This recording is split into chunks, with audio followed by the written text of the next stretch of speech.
Lack of pleasure. An inability to experience pleasures from activities usually found enjoyable. Lack of pleasure can have causes that aren't due to underlying disease. Examples include overwork, recent tragedy, financial problems, bad weather, and most importantly on this list, boring activities. And so, that brings us to whoever this guy is right here. I won't name him yet. Let's let him remain a mystery. Let's first analyze the way he looks. The look in his eye, the pointing of his finger, the flaring of his pompadour. Not a bad jacket either. It looks like he's experiencing the opposite of what I was just talking about a few minutes ago. So why don't we further explore this guy and the mystery that surrounds this look that's in his face, and wonder why he's making it and who he's even making it to begin with. So we're going to start at a different point of the video. Sendai Colony. So as we can see here, these two are discussing something. And we know that's our boy Kotsu Yuta. He's telling Yuta that he didn't necessarily have a bad life at first. He met a good woman, fought staunch men, ate in moderation even. It's just that something was in his life that never gave him that satisfaction. Though, if you could have asked him even, he would have told you that he had no regrets. Which furthers the mystery about this guy with the pompadour. What's his deal, actually? Why aren't you satisfied? And that brings me to my next point. Anhedonia.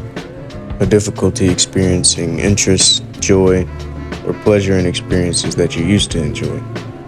Something like Ishigori's case. He's not really having fun anymore, or he hasn't really found that fun. And so, since he feels that way, I find the most interest in his character. Because me, as somebody, who doesn't deal with that type of pleasure or inability to experience, so I look at somebody like him and I wonder why. Where is it really deep rooted from? How do you really gain that? Is that the fate of every man who eventually gains everything?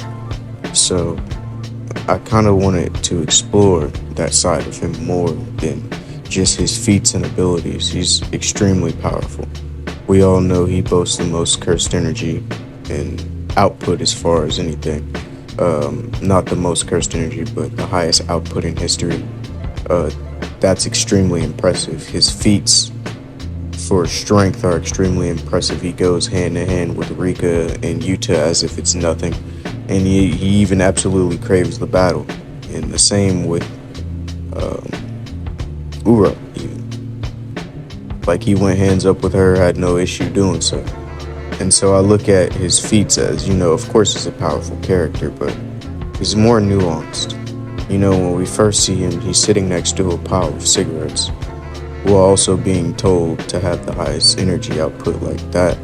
Small details like that is what puts my mind on a character and what really makes me focus on them and what they are for, what they do, and how they actually act as far as, their personality. I'm a little bit more interested in that side of his character more than anything. Spoiler warning, of course, but he met his untimely end, so we never really got to see his domain expansion or anything like that. He was in a clash, but we never got to see it. So, as for his power, it already told us everything we needed to know about him, just based off of his cursed energy. Not that he could go higher or anything. So, when we see him as he is, he's a very strong-looking guy anyway. He's tall. But one thing that I also do like to note about his personality and his hunger for battle is when he's fighting Yuta Kotsu. And there's the panel where he has that look in his eye. It's a dreamy look, almost as if he's in love or as he's infatuated with what he's seeing. And that look itself even affects Yuta, someone so cold and almost emotionless in the entire series. He actually provokes Yuta to having some sort of emotion and even changes his idea in his battle.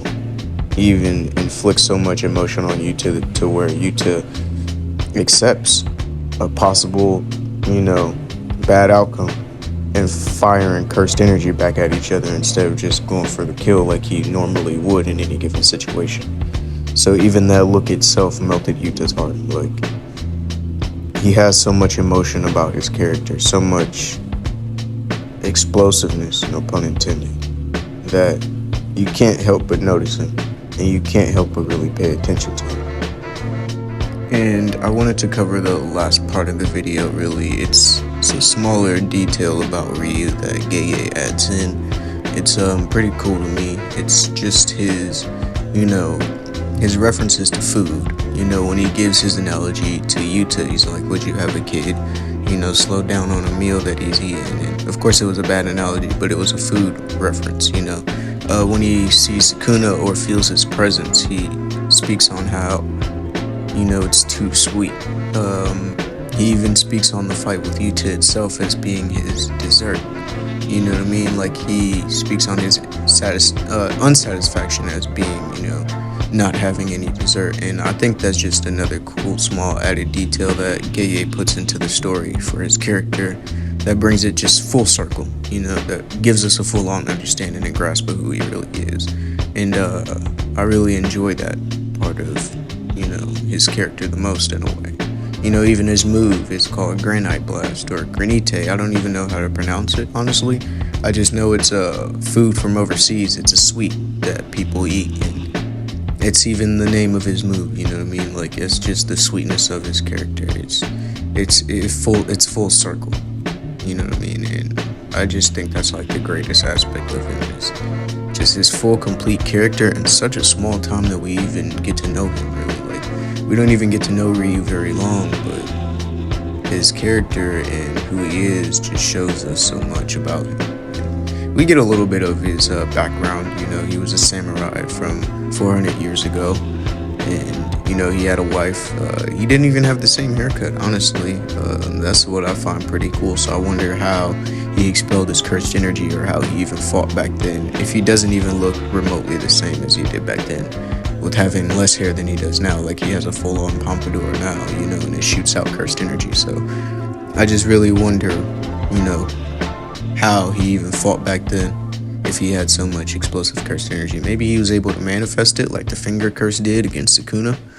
I'm guessing that's how he was able to pull off his cursed energy moves and blasts, but if not, then that's probably not it. I'm probably just wrong. Maybe Gege might show us, but I doubt it. It's probably too late for that. But yeah, this brings the video to a close. If you stuck around this long, I appreciate it. I wanted to speak a little bit after. This is my first video. It's my first attempt at YouTube. I always, kind of wanted to try it and really put my foot forward on things that I really enjoy, Like, I've got some news that my grandmother was passing recently, and I just wanted to really kind of do this for her in a way, like, just really do things that I enjoy, multiple things that I enjoy. I even wanted to add multiple things to the channel.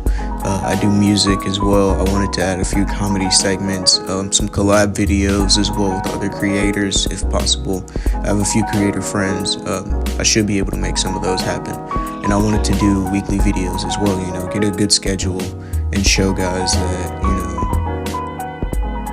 I'm here now, and, I wanted to welcome myself to the community. Hopefully others welcome me as well, and I just wanted this to be a part of a really big journey that I started and other people started with me. So like I said, if you stuck around this long, I appreciate you for watching. My name is Lu Boo, and thanks for watching the video.